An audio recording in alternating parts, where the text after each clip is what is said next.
Namaste. Muthaman K M, Kodiyeri. Bhagavad Gita, the scientific journey through Bhagavad Gita, the great my work. Bhagavad Gita നമ്മുടെ ഭാരതത്തിൻ്റെ ഭാരതീയ സംസ്കാരത്തിൻ്റെ നെടുംതൂണാണ്, അട്ടല്ലാണ്. അതിലൂന്നി മാത്രമേ എല്ലാ സംസ്കാരത്തെയും പറയാൻ പറ്റുമോ. എന്താണ് സംസ്കാരത്തിൻ്റെ ഭാരതീയ സംസ്കാരം എന്ന് പറഞ്ഞാൽ അതിൻ്റെ ഒരു ചുരുക്കിയിട്ടുള്ളൊരു കാര്യം ഞാൻ പറയാം. ഭഗവാൻ പറയുന്നു, ഞാൻ എല്ലാറ്റിലും, എല്ലാ ജീവജാലങ്ങളിലും ജീവനായി സ്ഥിതി ചെയ്യുന്നത് ഞാനാണ്. എല്ലാ ജീവജാലങ്ങളിലും എന്തിലുമാകട്ടെ അതിൽ ജീവനായി സ്ഥിതി ചെയ്യുന്നത് ഞാനാണ്. എല്ലാ മാതാപിതാക്കൾക്കും ഗർഭാധാനം ചെയ്യുന്നത് ഞാനാണ്. അപ്പോൾ നാം ആരാണ്? എല്ലാം സഹോദരി സഹോദരന്മാരാണ്. മറ്റുള്ള ജീവജാലങ്ങളെ നമുക്ക് തുല്യമായി കാണാൻ നമുക്ക് കഴിയണം. എല്ലാവരെയും നമുക്ക് തുല്യമായി കാണാൻ കഴിയണം. നാം സഹോദരി സഹോദരന്മാരാണ്. ഇതാണ് ഭഗവത്ഗീതയുടെ ശരിയായ പൊരുൾ. എല്ലാറ്റിനെയും ഈ ലോകത്തും എല്ലാവർക്കും ജീവിക്കാൻ അവകാശമുണ്ട്.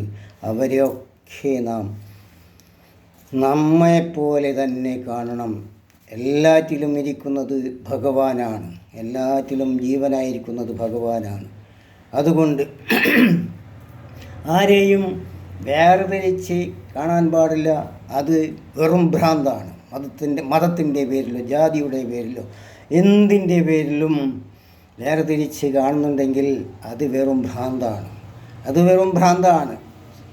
ഈ മതങ്ങളൊക്കെ ഉണ്ടായത് തന്നെ സ്വന്തം കാര്യം പലർക്കും പലതും നേടാൻ വേണ്ടിയിട്ടാണ്. അതേപോലെ തന്നെ ഇന്നത്തെ രാഷ്ട്രീയ കാര്യം അതാണ്. ഞാൻ കാണുന്നത് ഭഗവാനെ ഞാൻ കാര്യമായി എനിക്ക് സേവാഭാരതിലൂടെ പ്രധാനമന്ത്രിയുടെ എൻ്റെ വാട്സപ്പിൽ ഒരു സന്ദേശം വന്നു.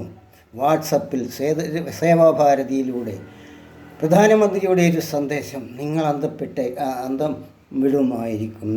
എനിക്ക് പ്രധാനമന്ത്രിയുടെ സന്ദേശമോ വാട്സപ്പിൽ അത് പറഞ്ഞിരിക്കുന്നത്, ഞാൻ 10 വർഷം 140 കോടി ജനങ്ങളെ ഭരിച്ചു. അതിൽ ഏതെങ്കിലും വിഭാഗത്തിനോ മറ്റോ എന്തെങ്കിലും ലഭിക്കാതെ പോയിട്ടുണ്ടെങ്കിൽ അങ്ങയുടെ സജഷൻ അറിയിക്കണം എന്നാണ്. ഞാൻ സജഷൻ അറിയിച്ചു. അതിൻ്റെയും ചുരുക്കം ഞാൻ പറഞ്ഞു വരാം. ഈ ഏകോദര സഹോദരം, ഭാരതം നമ്മുടെ അമ്മയാണ്. ഭാരതീയരെല്ലാം നമ്മുടെ സഹോദരി സഹോദരന്മാരാണ് എന്നാണ് അതിൻ്റെ ചുരുക്കം. അതാണ് ഏറ്റവും വലിയ വികസനം സർ. ഏറ്റവും വലിയ വികസനം അതാണ്. എല്ലാവരെയും സഹോദരി സഹോദരന്മാരായി കാണാൻ കഴിയുന്ന ഒരു ഭാരതം ഉണ്ടായിട്ടുണ്ടെങ്കിൽ അത് ലോകത്ത് തന്നെ അതിശയകരമായിരിക്കും. അങ്ങനെയുള്ളൊരു സംസ്കാരമാണ് നമ്മുടേത്. അതാണ് വേണ്ടത്. മറ്റൊന്നും അതിനു മുകളിലല്ല സർ എന്ന് ഞാൻ അറിയിച്ചു. എന്താണ് എന്നെ ഇങ്ങനെ അറിയിക്കാൻ ഒരു കാരണം എന്നുകൂടി ഞാൻ പറയാം. ഞാൻ പ്രധാനമന്ത്രിക്ക് പലതും അയച്ചിട്ടുണ്ട്. പക്ഷേ അതിലേറ്റവും കാര്യമായ ഒരു പത്രക്കാരനോ ചോദിക്കാത്ത ഒരു ചോദ്യം ഞാൻ നേരിട്ട് ചോദിച്ചു പ്രധാനമന്ത്രിയോട്. അയോധ്യയിൽ വലിയ മഹത്തായ ക്ഷേത്രം, മഹത്തായ പ്രതിമ, അതിൽ നൂൽകെട്ടിയ കുറച്ചാൾക്കാർ കുറച്ച് ദിവസം മന്ത്രം ചൊല്ലി അർച്ചന നടത്തിയാൽ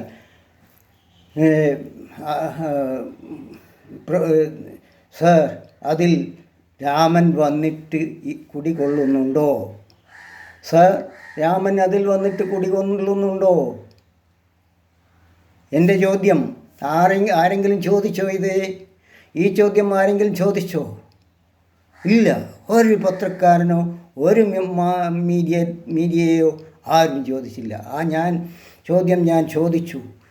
എന്നെ ശരിക്ക് പറഞ്ഞാൽ അയാൾ എന്നെ എന്തു ചെയ്യും? അങ്ങനെ ചോദിച്ചാൽ രാമൻ അപ്പോഴത്തേക്ക് അങ്ങ് വന്ന് അതിൽ കുടികൊള്ളുമോ? എന്താ വിചാരം? അർച്ചന നടത്തുന്നവരാണെങ്കിൽ കൂലിക്കാണ് നടത്തുന്നത്. അത് തന്നെ. എന്നാൽ അങ്ങനെയൊക്കെ സാധിച്ചിട്ടുണ്ടെങ്കിൽ അവർക്ക് ഈ ലോകത്തിൽ എന്തൊക്കെ ഉണ്ടാക്കാൻ സാധിക്കും? ഈ ഡാമെല്ലാം ഇങ്ങനെയെല്ലാം ഉണ്ടാക്കേണ്ട ആവശ്യമുണ്ടോ? യുദ്ധത്തിനെയൊക്കെ നിഷ്പ്രയാസം കുറച്ച് മന്ത്രം ചൊല്ലിയാൽ അങ്ങ് തടയാൻ കഴിയുകയില്ല. എന്താണ് ഇതിനൊക്കെ അർത്ഥം? ഞാനതിനുള്ള വഴിയും നിർദ്ദേശിച്ചു കൊടുത്തു. ശ്രീരാമൻ അതിൽ വന്നു ചേരാനുള്ള വഴി ഞാനാരാണെന്ന് ചൊല്ലാം. പ്രിയ സുഹൃത്തുക്കളെ, സഹോദരരെ, എനിക്കൊരു ഗുരുവുണ്ട്, ദിവ്യനായ ഒരു ഗുരു. 3 ക്ഷേത്രം പണിതു, 3ലും പ്രതിഷ്ഠ നടത്തിയ ഒരു ഗുരുവുണ്ട്. അദ്ദേഹം സമാധിയായി കഴിഞ്ഞു. പക്ഷേ ആ സ്വാമി എൻ്റെ കൂടെ ഇന്നുമുണ്ട്. എനിക്ക് പലതും ആ സ്വാമി നിർദ്ദേശിക്കും. അതിലൊന്നാണ് ഞാൻ. അങ്ങനെയാണ് ഞാനൊരു നിർദ്ദേശം നൽകിയത്. ആ നിർദ്ദേശം എന്തായിരുന്നു എന്ന് നിങ്ങൾക്കറിയണമോ?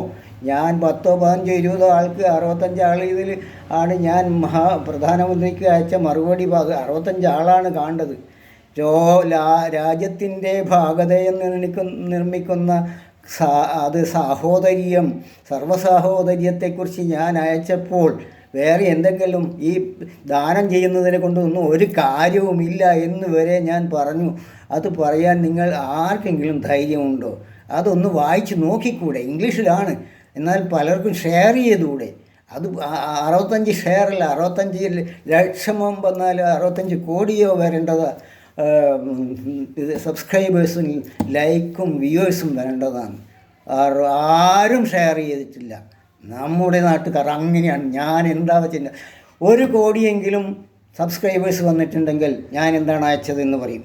അതിനെ രാമൻ അതിൽ എത്തിച്ചേരാനുള്ള വഴി എന്താണെന്ന് ഞാൻ പറയും.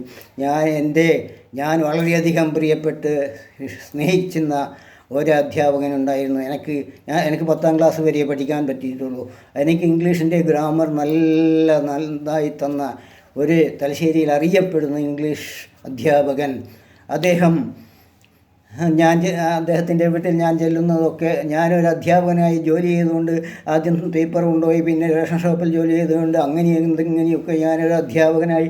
അതൊക്കെ അദ്ദേഹത്തിന് വളരെ ഇഷ്ടപ്പെട്ടു. അതുകൊണ്ട് എന്നോട് വലിയ സ്നേഹമായിരുന്നു. ഞാൻ അവിടെ പോയപ്പോൾ പുസ്തകങ്ങൾ എഴുതി, പല പുസ്തകങ്ങളും സംസ്കൃതത്തിലെ പുസ്തകം എഴുതി, ഇംഗ്ലീഷിൽ പുസ്തകം എഴുതി, ഭഗവത്ഗീത ചെയ്യുന്നു. അവിടെ അദ്ദേഹത്തിന് അസുഖമായി ഓപ്പറേഷനൊക്കെ ചെയ്ത് കിടക്കുമ്പോൾ, ശയ്യയിലായപ്പോൾ ഞാൻ അവിടെ ചെന്ന് ഞാൻ ഒരാഴ്ചയിൽ 1 ദിവസമെങ്കിലും ചെന്നിട്ടില്ലെങ്കിൽ എന്നെ വിളിപ്പിക്കും.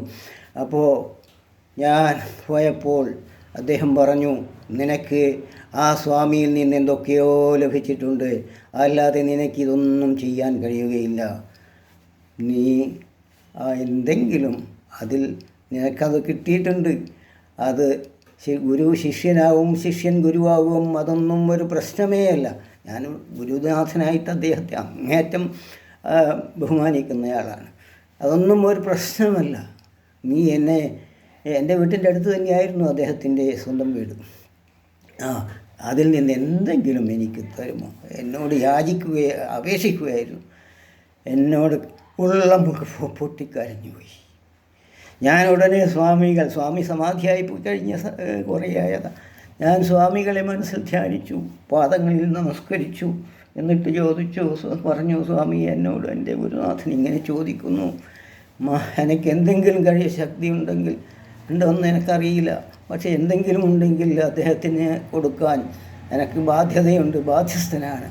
അതുകൊണ്ട് എന്നെ അനുഗ്രഹിക്കണം എന്ന് പറഞ്ഞുകൊണ്ട് കാൽക്കൽ നമസ്കരിച്ചു. ഉടനെ പോയി ഗുരുനാഥൻ്റെ കാൽ തൊട്ട് വന്ദിച്ചു. എന്നിട്ട് ശയ്യയിലിരുന്നു കൊണ്ട് അദ്ദേഹത്തിൻ്റെ വലം കൈ മാറോട് ചേർത്തു. ഞാൻ സ്ഥിരമായി ധ്യാനിക്കാറുള്ളത് പോലെ ധ്യാനിക്കുന്ന അങ്ങനെ ധ്യാനിച്ചു കൊണ്ടിരുന്നു. കുറച്ച് കഴിഞ്ഞപ്പോൾ അദ്ദേഹം പറഞ്ഞു, ഇനി മതി, നീ ജപിക്കേണ്ടത് എന്താണെന്ന് ചൊല്ലിത്തരൂ എന്ന് പറഞ്ഞു. ഞാൻ ശരിക്കും എൻ്റെ പ്രിയപ്പെട്ട അധ്യാപകൻ്റെ ആത്മീയ ഗുരുവാവുകയായിരുന്നു. അങ്ങനെ ഞാൻ അയച്ച ഒരു സന്ദേശമാണ് പ്രധാനമന്ത്രിക്ക്. അതറിയണമെന്നുണ്ടെങ്കിൽ ഞാൻ അടുത്ത വീഡിയോയിൽ പറയണമെങ്കിൽ എനിക്കിതിലൊരു ഈ കഴിഞ്ഞ ഞാൻ പ്രധാനമന്ത്രിക്ക് അയച്ച സന്ദേശം മെയ് 10-ാം തീയതിത്തെ സന്ദേശം എല്ലാം ഇംഗ്ലീഷിൽ മാത്രമാണ്.